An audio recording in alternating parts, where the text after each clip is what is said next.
I'm going to show you to get perfect gears. Look at this.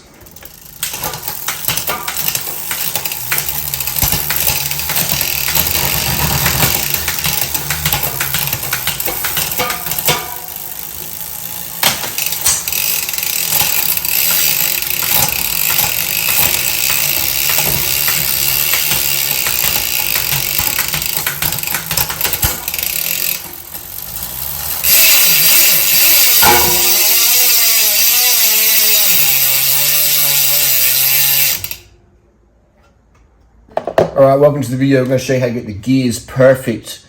There's many little hacks I've learned over the years from some really good mechanics that have taught me a lot. Basically, the first one, if your gears aren't working properly on your bike all of a sudden, make sure this is your derailleur hanger. If you park your bike on the right, maybe in the car, or the dogs are humping at each other and they knock your bike over and then it falls in this derailleur, this can bend. This is called the derailleur hanger. So if it's not straight, when the gears will be like tick, tick, tick, tick, tick.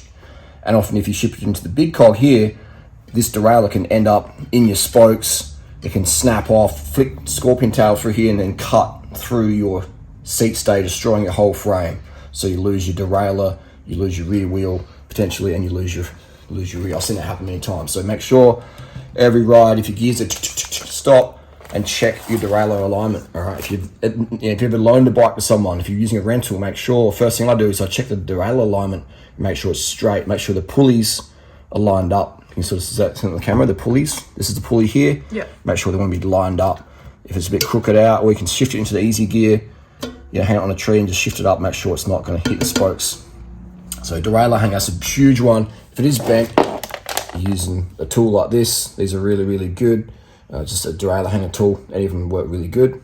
But this is one I like as well because it's colored green. I like the greens. So that's one thing, straight hanger. Next is going to be cables. If your gear cable has got a bend in it, like see that little kink there, that can cause an issue. Not so much up the top, but if that's down here, bent, then that can cause some stiction in your cable housing. This is called your cable, this is called your cable housing, and it can cause some stiction, which can cause some issues. So that's really important. Another one is these ends. This is okay because I filed it off and cut it, but sometimes they flare through. This little cable, the little wires flare through, and that can cause a little millimeter or two of play and cause shifting issues. So trim them. You can file it off if you want, and make sure they're flat and nothing's sticking through. Another thing as well is a huge tip is this is tri-flow. I don't use this in the chain because it attracts too much dirt and grit and it becomes black grinding paste, and these cassettes are worth like $500. So you want to, keep them clean and not use stuff like this. So don't use this in your chain. Use this. I drip it inside the cables. And so the housing, I use this little thing here, put it on, and then just drip it in through there.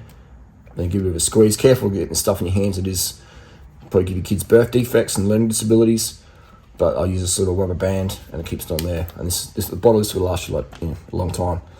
So that really is a good tip. And make sure these pop this. This is called an end cap, housing end cap. Pop it off.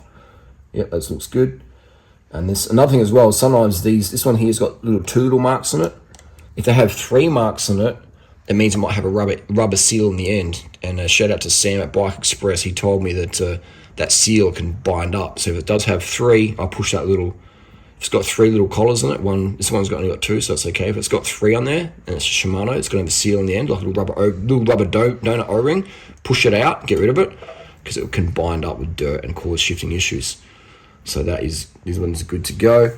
Another tip as well, you cut your cables, something like that, boom, you're gonna cut it off like that, clop, and then you'll just sort of spring it out and make sure you can put a cable through there. So having clean cables is really good. This is an old park tool I've had for a long time. Now let's talk about chain lube. This is probably the best lube you can get. The graphene, absolute black, it's nice and cheap.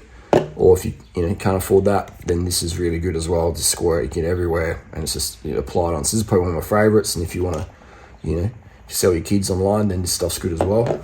But yeah, I prefer these wax-based lubes. They're a lot cleaner than stuff like this. This is for cables only, in my opinion. And this stuff's good. You can also use wax, probably the best wax out there. Maybe use Badger wax. Do a good one here in Australia. So also derailleur alignment, and your barrel adjuster as well. Your barrel adjuster can determine your cable tension through here. This is a mountain bike derailleur, so it doesn't have a barrel adjuster. The barrel adjuster up the top. This one has a barrel adjuster, so this can affect your cable tension. You also want to make sure your height and the limit screw, your L and H, are properly tuned up. There's plenty of videos about that. This screw here determines how far your derailleur goes over and how far it comes over here. So these are important to keep an eye on. But they're generally set and forget on one bike. But if you put this derailleur on another bike, you'll have to reset them again typically. Make sure as well that these are called the pulleys, but these don't have any cracks in there, because if they've got a crack in it, it can skip and cause gear issues. I always get an Allen key in there and just give it a tighten up, make sure it's not coming loose. Sometimes they come loose. I always check every bolt here and there, just tighten it up in there, make sure it's not loose. And that's about it. And also make sure your derailleur's, when you're buying second-hand stuff, is it being crashed and bent, someone's trying to palm it off. So you want to make sure your derailleur's not bent. How to do that, that's a bit hard, it's more for the trained eye. But generally, if you see a lot of scratches on a derailleur, it's probably going to be bent to some degree. Now, how bad it is, it's case-by-case situation. So you also want to check for any cracks through the carbon here. There's no cracks. Check for stiffness, a little general stiffness test. There's no creaking and cracking. So this derailleur is good to go. And that's about it, they're the main ones. And that's how I have really good shifting on my bikes. I've learned the hacks and learned the tips. And shout out to the people who've helped me, but there's plenty of great tutorials online of how to adjust your limit screws. GCN's got some great vids on that, and cable tension and stuff like that, and your B-limit screw as well. But the main thing is derailleur hanger has to be straight. Always be careful of that, because if this is bent, this is going to be very expensive repair. If this on here and it goes into your spokes, it's going to be very expensive. So this is like a $10 piece of alloy. For most bikes, make sure it's straight, make sure it's aligned, and you're good to go. That's where you start, your derailleur alignment always. And also the chain as well. The chain condition, not all chains are going to mesh with all things, so make sure if you run a 10-speed cassette, you run a 10-speed chain, things like that. There's so many different combinations out there. Sometimes you can run an 11-speed chain on the 10 and 10 on 11, but I generally just go for simplicity. If it's a 10-speed chain, run it on a 10-speed cassette. If it's a 12-speed cassette, etc. So we've put this chain on Natasha's bike, which came from another bike, which was on another cassette, and it's not really meshing perfectly. So we'll put a brand new chain on here. This cassette's still got heaps of life left, so it shouldn't skip around. So depends on what's causing skipping. It's all about identifying the symptoms and then treating the cause. What is causing the skipping? Is it skipping down here? Is it skipping from the cable? Is it the housing? Is it dry in here? Is it got a bent thing? Is it split? Or is the chain too worn for this new cassette, etc., etc. So there's many variables to suss out, and you learn them over time.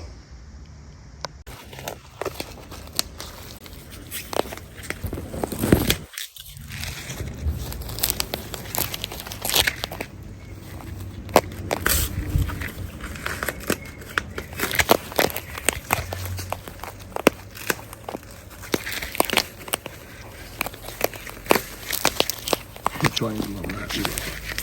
Getting hungry now watching that.